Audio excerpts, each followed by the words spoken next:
Thank you for joining me to learn more about my book, Reinventing the Classroom Experience, Learning Anywhere, Anytime. No doubt, the COVID-19 pandemic has put you into a bit of a tailspin. In March of 2020, when schools worldwide closed, parents, students, educators everywhere were stressed. But it would be a mistake to think that our goal was to simply get back to normal. Instead, we need to look at this pandemic as a positive disruptor for education, a catalyst that will allow us to rethink what education could be all about for the ages, essentially reinventing the classroom experience.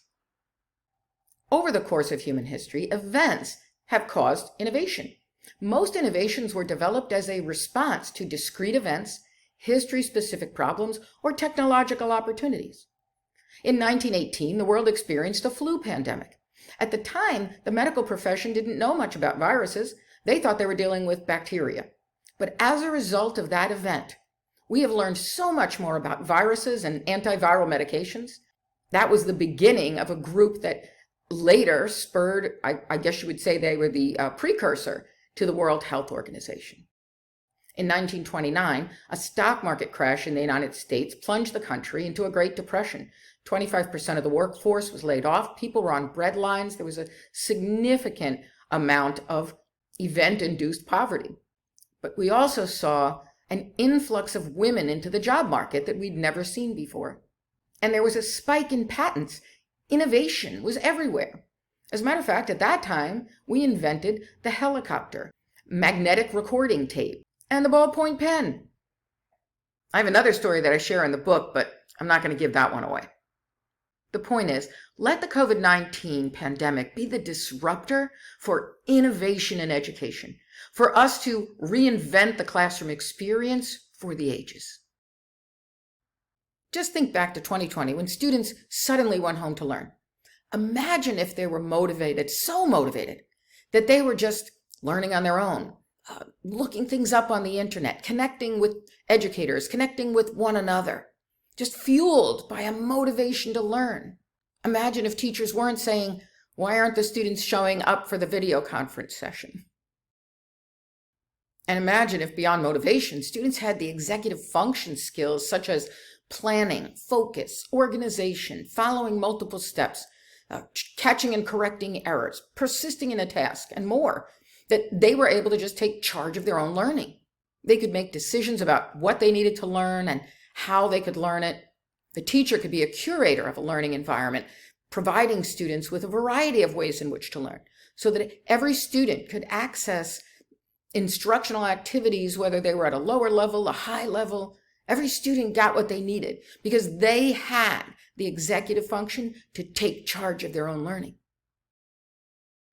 Well, prior to March of 2020, I spent the last several decades designing classrooms that put students in charge of their own learning. And in March of 2020, when schools closed, the students just went home and continued learning. Teachers continued facilitating that learning. We were flooded with phone calls, emails, and video conference sessions from parents, teachers, educators telling us that students in this situation were able to just move home. It just worked. And so that got me really thinking, what was it that made this framework work during the pandemic? Well, it comes down to the fact that if you have structures and strategies that work as well at home as they do in school, if students are motivated, and if students have executive function skills to take charge of their own learning, then it really doesn't matter where they're learning. They can learn anywhere, anytime. So this led me to think about how I could share some of this knowledge with everyone. And that's when I decided to write the book, Reinventing the Classroom Experience, to assemble a collection of structures and strategies that you can use that will work whether students are learning in school or at home, whether they're learning at a specific time or anytime. So I analyzed the remote versions of the classrooms that my colleagues and I had been designing. And what emerged in the remote setting were 7 attributes. So I called them 7 attributes of learning anywhere, anytime. An atmosphere of continual motivation. A landscape of opportunities for academically rigorous learning. A climate of executive function. A culture of social and emotional learning. A foundation of student responsibility for learning. a network of purposeful and productive facilitation of learning, and a structure of meaningful data-driven learning. These all emerged to be evident in learning environments that supported students learning anywhere, anytime. And each of these translate into structures and strategies that work as well at home as they do in school. And they also work as a system connecting to one another. Strong executive function, the skills I was just talking about, support social and emotional learning. You can't really have social and emotional learning without executive function. And having social and emotional learning and executive function skills supports being able to have that foundation for student responsibility of learning. So they all work together to create a system of success for students. Another emerging aspect from the pandemic is the use of technology for learning. Now, it's interesting that technology has become a disruptor and significantly transformed the world of business, the world of healthcare, and other areas. But it has done little to really have a significant impact in education, particularly in K-12 education. But the pandemic caused schools and communities to put money into ensuring that they could get devices into the hands of students, internet hotspots, and I believe it will drive our world toward creating better and greater internet access. And with every student having access to a connected device, what impact could that have on education? Including the ability for educators to make powerful instructional videos. And think of all the things we've learned. Like when you are talking on a video, it's really important not to look at the screen, looking at the other person, because they don't feel like you're looking at them. But when you look at the camera, the person on the other side actually feels like you're looking at them. Those are those little nuances that have emerged as we have been much more dependent on video conference. The combination of the pandemic sending students to work at home and a greater reliance on technology can set the stage for some really powerful reinventing of the classroom experience. And not just for now, but for the ages. So let's think about the why of education. Suppose your students are graduated, off out in the world, they are adults, and they encounter 5 different life situations. Take a look at these. Which of these events would you hope school would have prepared them for? All right, pause the video to take a look at these 5 and think about which ones you feel school should have been able to prepare them for, and then start the video again. Welcome back. Now, if you're like me, you said all 5. I mean, fundamentally, these are all situations in which either the person was given a challenge that they had to overcome, or a challenge that they just wanted to tackle, or a problem that they needed to solve. The ability to set goals and achieve them, to solve problems, to tackle challenges is called efficacy. And I believe that the goal of schools should be developing efficacious citizens. So to build efficacy in students, we need to create situations in school where students can experience and build those skills of efficacy.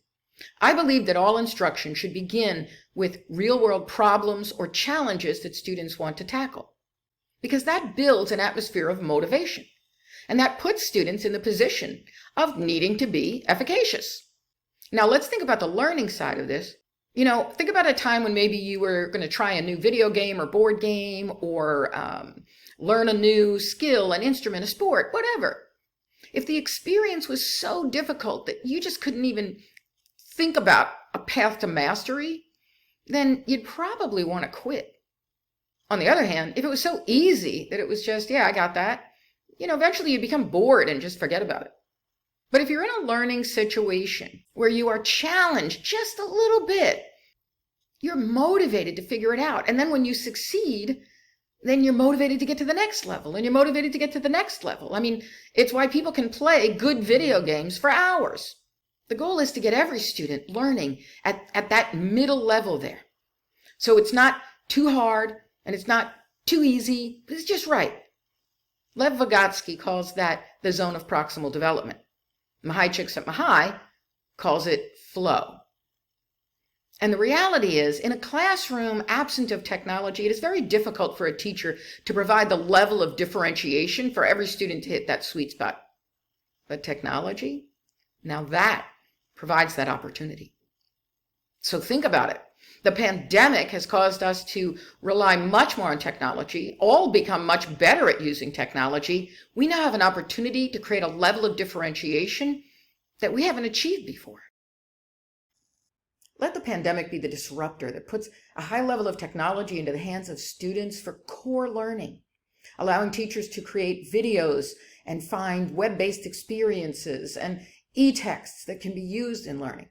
Now, that might sound like a lot of work for teachers, and clearly every year, the more you develop, the more you have to add to your repertoire. Imagine if teachers are collaborating across a school, a district, or the world to assemble learning experiences that all students can access. When students are working on tackling real-world problems and challenges, and they see a path to mastery because of all of the differentiated activities available to them, regardless of level, language, culture, that creates an atmosphere of motivation. And that's everything. One of the lessons we should take away from this pandemic is that the goal is to create an atmosphere of motivation so that students can learn anywhere, anytime, whether they're at home or in school. Now, motivation and engagement is a goal for most schools, but in order to get to efficacy, we need to add another layer, and that's empowerment. In those life situations that I shared with you, those people have to be making decisions over and over again in those situations. They don't have anybody telling them what it is that they have to do. Likewise, we need to empower students to take responsibility for their own learning. We need to provide them with greater choice and voice. I have an approach I lay out in the book that's called the 5-5-5-5 to Thrive approach to learning. It's about the 5 P's of PBL, 5 types of videos, 5 types of instructional activities, and 5 ways to engage synchronously with your students. When you take this approach, you begin to build a learning environment in which students are engaged and empowered. You now have a venue to pursue those 7 attributes of learning anywhere, anytime. So if another disruptor comes along in the world of education, you got this. Now, of course, equity is woven throughout. Let me give you an example from a blog post I wrote with Sinead Buford, the Director of Educational Equity at IDE Corp. So you're in a reality TV show, okay? You and another contestant. And all you have to do is climb this ladder to get to the top of a building and you get $1 million. So here's your ladder. It's up against the building. Can you do it? Do you think you stand a chance to win? Are you going to try? Oh, but let me tell you first that your ladder doesn't look like this. That's the other contestant's ladder. Your ladder actually starts 2 stories below the ground. And then it comes up through a hole, and a lot of the rungs are missing. So what do you think? Is this a fair fight? Do you think you can do it? Do you even want to try?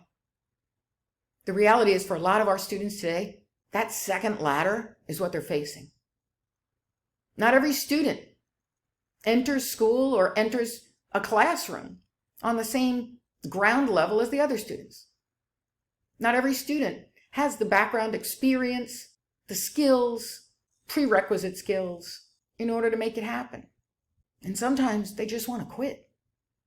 But you know what? As educators, it's our job to repair those rungs and to make sure that every student has exactly what they need to succeed.